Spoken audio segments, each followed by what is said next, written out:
Hey, this is 42. This is a response to Jessica. I think it's Awiar. I have trouble pronouncing her name because it seems like she rarely says her last name, which might clue into what's going on. Because she recently had a piece that was, and I watched it up until I think maybe the last 10 minutes. I decided I'll just respond to it because I wanted to be able to join the panel, call in and talk. And I'm still trying to. It's still live right now, so I might. But I'll do this response in case I'm not able to. The first thing, and the reason why I registered to hear this nonsense, and I had seen her piece before, it was shared, and the way it was shared makes me question what's pushing her. And to me, it looks like typical DNC Democratic loyalist nonsense. Because her piece was entitled a Zoom podcast, I guess I'll call it. It was entitled The Dangers of ADOS, How the ADOS Movement Promotes Anti-Blackness, Online Violence, and Voter Suppression. The title was ridiculous because there was no real things when it come to violence. There was really, they mentioned nothing when it came to, she mentioned nothing when it came to voter suppression. And there really nothing when it came to anti-blackness. So this, and what you see a lot from her, is basically she'll just give an opinion and then she'll make an argument behind the opinion, and there's really nothing behind the argument. So I'll go into it. But first, let me say, like, one thing that she comes out with and tries to frame it as not being an attack on reparations, but you are targeting a reparations advocacy group, and your argument is weak. So essentially, you're undermining reparations advocacy because this is a group that's been successful. This is a group like before ADOS. I always bring this up. HR 40 was a comma politically. It was nothing. There was at the most, I think, like 30 something sponsors. Post ADOS, there's more than 150 sponsors because we really did come out and say, hey, look, we're not going to be voting too heavily for this nonsense. And mainly, we've all given examples about bad local Democrats, but mainly it's we're going to continue to to have this influence in the Democratic Party. We will generally vote Democratic, and unless like at the top of the ballot, we will vote for whoever the Democratic nominee is if they have a really good black agenda. And key to a black agenda, especially since ADOS came about 2019 when the website launched, is reparations.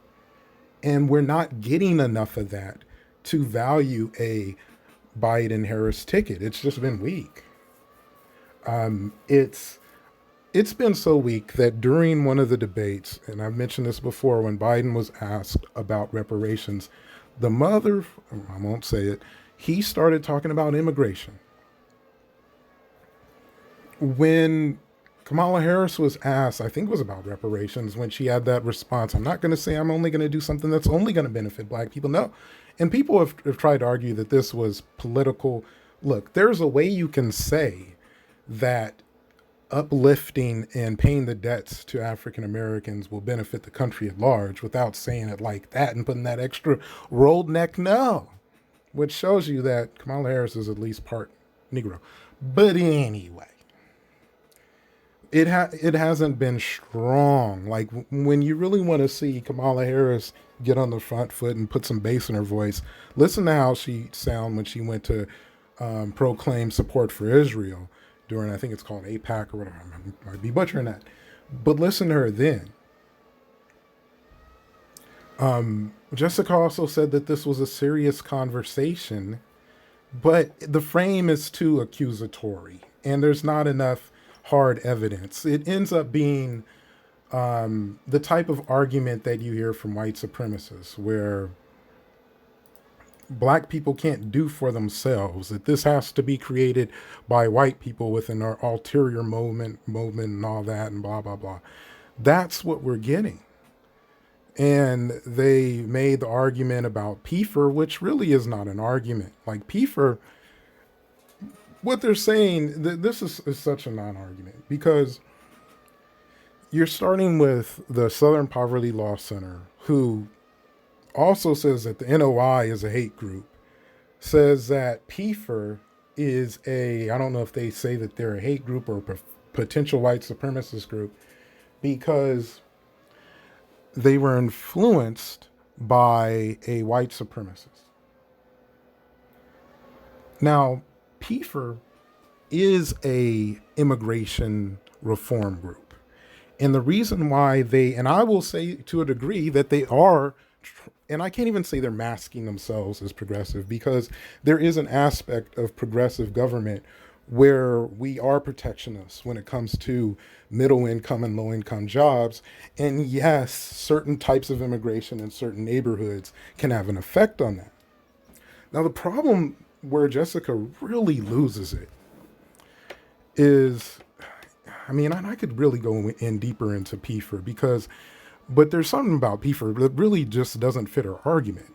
But because let's put it like this. Let me put it like this. Tatton was not a member, like the white supremacist John Tatton was not a member of PFER.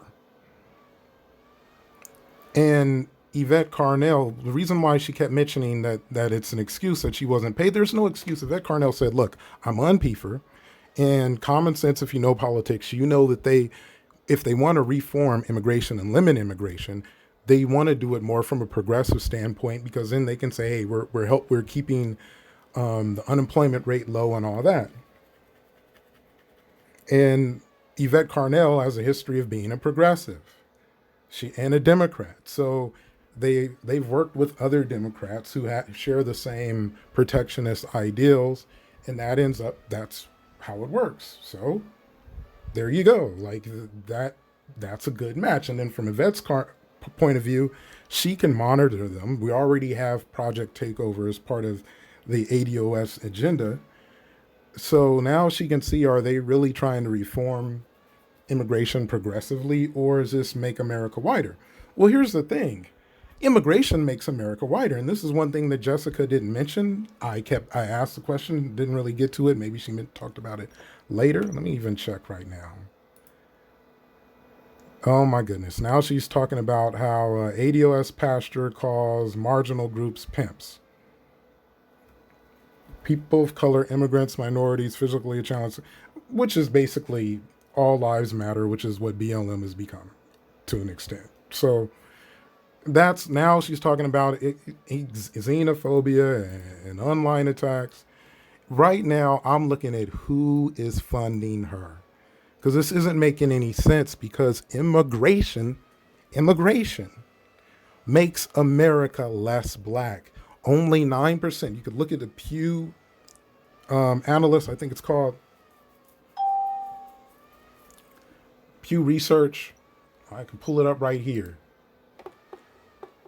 A study from 2008, August 20th, 2020. Key findings about U.S. immigrants. Only 9% of U.S. immigrants classify as black. Immigration makes America whiter. Yes, the majority are Asian, but a lot of these Asians are, they're like bin Laden's niece. They're a team white supremacy. Now, they don't classify as black. Very few Asians classify as black. Maybe like Negritos. And that's about it. Like a select group of Philippines. The majority of immigrants are coming from Mexico. After that, it's Asia. But to the point where Asia outranks South America. And then once you get to immigrants from like Jamaica and Africa, people who would classify as black, it's less than 10%. So and this is a point she kept making, that that immigration would help with reparations. No, it won't. No, it won't. At best, when when the immigrants are only 9% of the country, at 9% of the population is black. At best, when it's only 9%, at best, you just want to keep it even. You hope for, okay, a lot of these people aren't on this Bin Laden's niece MAGA shit, okay, but they aren't woefully anti-reparations, so we're kind of breaking even. Really, really, we would want less immigration. With those numbers, we want less. So one way to monitor that would be to project take over a group, be on the board, see what they're really about.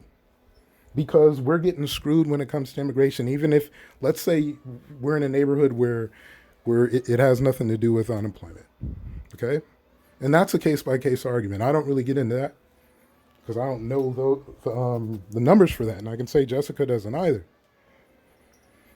But that's the thing where she really makes a mistake because she doesn't know who's coming to this country. And she also said that, mentioned how ADOS is divisive because they said Pan Africanism is dead. I've made the point that if this is what Pan Africanism is, let it die. I mean, if Jessica arguing against a reparations advocacy group and arguing that a group that tells you to vote is suppressing the vote. Let me repeat that. A group that tells you to vote is suppressing the vote. She's saying a group that tells you to vote is suppressing the vote. If that's what Pan-Africanism is, then it's dead. And I'm a Pan-Africanist, and that ain't me, so it's not completely dead, so I'm not taking offense to it. But if we're pointing out if this is what the Pan-African North American Pan-African Congress of North America, if this is their message, then let it die. You're worthless. There's so many things you could be doing that would be better for black people. This is not one of them. This is worthless. This is terrible.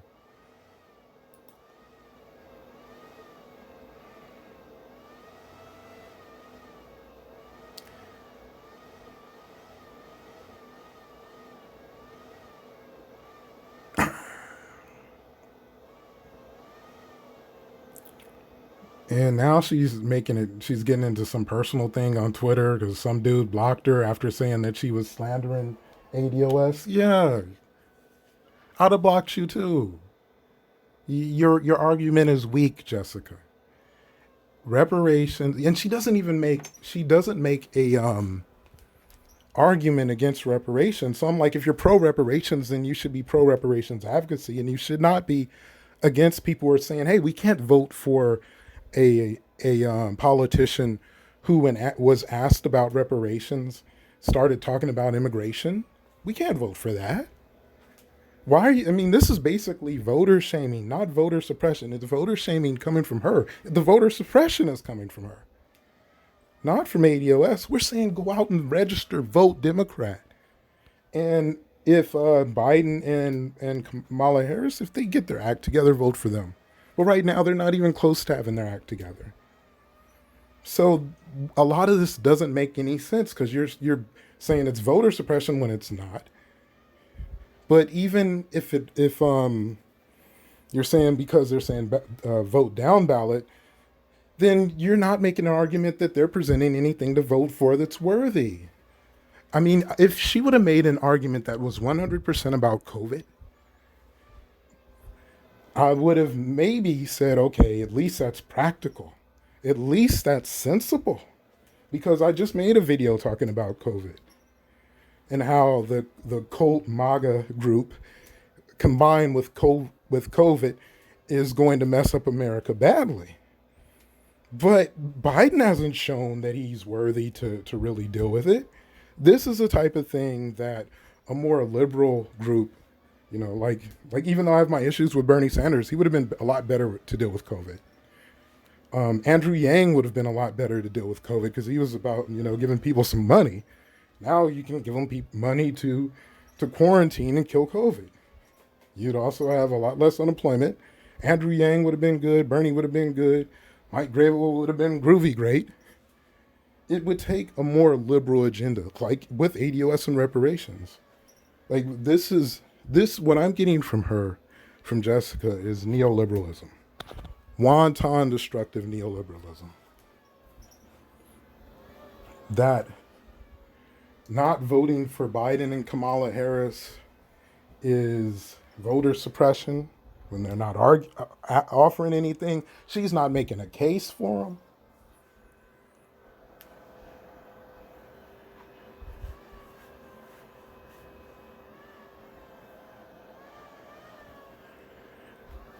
Now she's got a Sandy Darity tweet.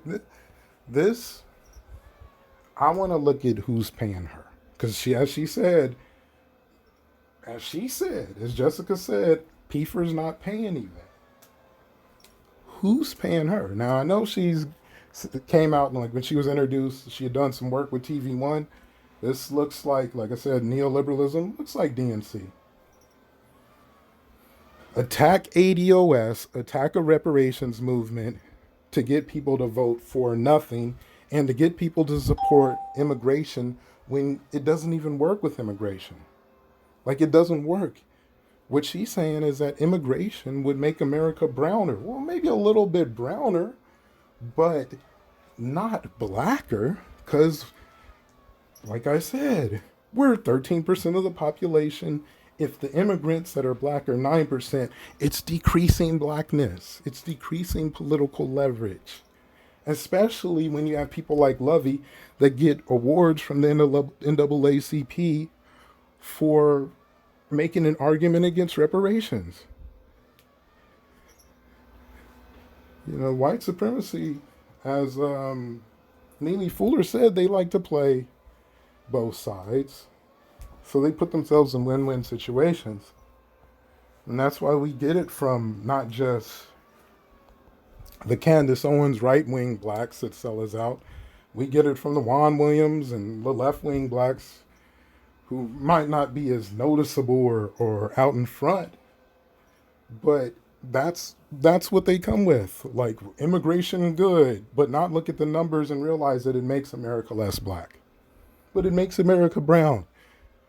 But that same brown people that you're talking about, they're getting an even stronger dose of white supremacy propaganda than bin Laden's niece.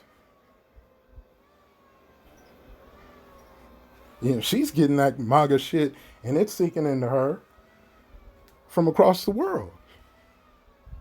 And not only do they get a stronger dose, they also get the left wing dose. The dose where it's like, oh, what do you feel? How do you feel, Biden? How do you feel about reparations? Well, immigrants built this country, and you know that's the type of nonsense we're getting. So no, you cannot make an argument that telling people to go out and vote, but not to vote for that nonsense, is voter suppression. You can't make an argument that people blocking you or people accusing you of slander, accusing you of being anti-black. Now she's talking about Project Takeover. No, no. That's right, Leah. Look, this is a message to Jessica. Project Takeover is going down. And you're a fake Pan-Africanist. Look, Pan-Africanism is what got me into thinking about black power. Like a game that you can win with meta tactics. And one of the main meta tactics is for people classified as black in the US. And this is another thing she got wrong because she says ADOS wants to remove blackness. ADOS requires blackness for the justice claim. It's on the website.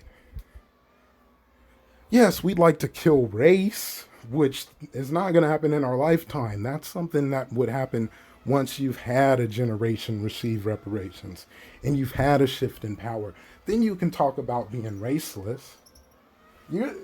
The whole raceless thing is, to me, it sounds like it's this whole, we're going to brown America, and then brown people are naturally going to be about black power. I can't trust it. Why can I trust that? No, as Kamala Harris would say. I can't trust that. I can't trust that immigrants, when only 9% of them, as of now, I'm going by Pew Research, classify as black. I can't trust that.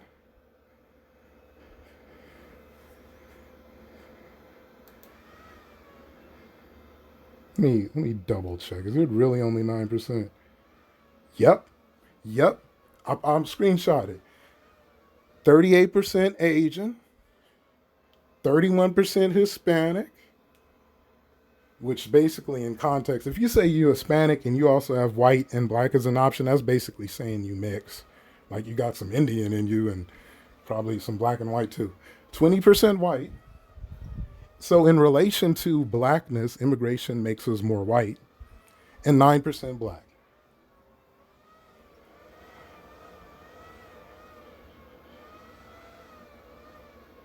Now this is a projection though. So it says Asians are projected to become the largest immigrant group in the U.S. by 2055, surpassing Hispanics and those who identify as Asian. So that's a projection, although it's already started. Because right now, since about 2009, Asians pass Hispanics. So I guess it's a projection based on total if it keeps going that way. But as of right now, the majority are Asian Hispanics, and then the Hispanics, they're basically saying they're mixed, but they aren't coming out and saying they're black. You know what I mean? Like this isn't like a Tito Trinidad Puerto Rican. This is a mixed looking dude who identifies with being Hispanic, which is closer to identifying with European because Hispanic is associated with Spain, speaking Spanish, Latin culture. Europe. So if you really want to get technical, it's majority white because most Hispanics are still associating. Like if you associate with Hispanic, you're still leaning closer to white. So 31 of that, 20 are just saying they're white. And that's not to say a lot of these people didn't mark both. I don't know how that works, but you can be Hispanic and black, you can be Hispanic and white. But if it's 31-20 Hispanic and white, you're making America whiter. Because that combination is larger than the Asian combination. So you can't even say you're making America more Asian, but you're definitely making America less black with immigration. So I don't understand. So it's not working for me, Jessica. To me, it was weak.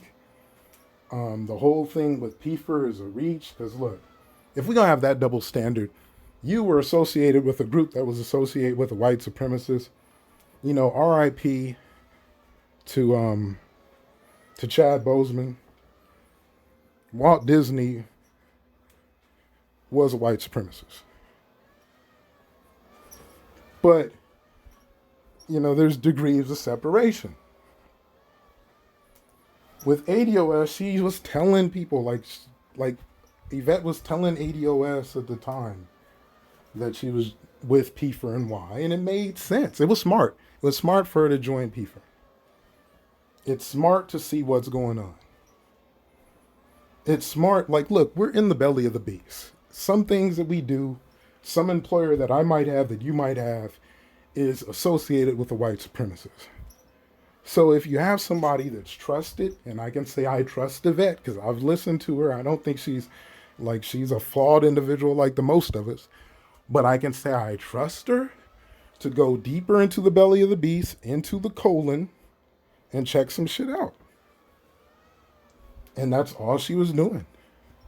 And it made sense for the colon to let her in so they can be billed as progressive. It's a reach, and it's a white supremacist argument that we can't have a goddamn reparations organization with an 80-plus book club unless white people are somehow behind the scenes going, ooh, ah, with some goddamn puppet strings, yet you have no money, but you're getting paid your damn self. So, that's it. That's my response to Jessica. I'm done.